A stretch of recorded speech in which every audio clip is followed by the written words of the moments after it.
In Leefzaal West werd een nieuw magazine gepresenteerd.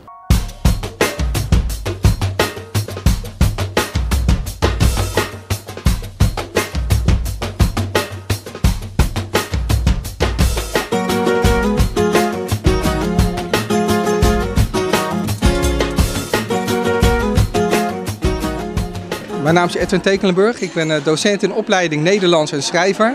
We komen vandaag bijeen omdat wij een magazine gemaakt hebben met de hele groep. En die gaan we presenteren vandaag. De magazine gaat over het Oude Westen. We hebben leuke interviews gehouden met een bokschoolhouder en spiritueel. Dat was de inslag en we hebben er erg zin in en we gaan hem uitgebreid presenteren vandaag. Ons tijdschrift heet Oud en Nieuws. En het gaat over het Oude Westen en een stukje over het Nieuwe Westen.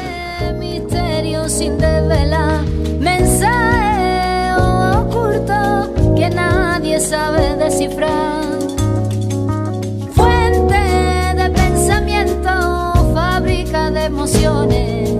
Guarda nuestro secreto, alivian los dolores. Nou, mijn naam is Wessel Sleking. Ik ben ook student op de hogeschool, leraaropleiding Nederlands. En ook wij hebben een aantal artikelen geschreven. Daar hebben we een mooie website van gemaakt. En onze artikelen gaan over de oudste stad van Holland, Dordrecht. Een hele mooie gemeente. En we hebben verschillende mensen geïnterviewd, verschillende mooie afbeeldingen bijgevoegd. En dat gaan we vandaag hier aan onze medestudenten en aan de docenten presenteren.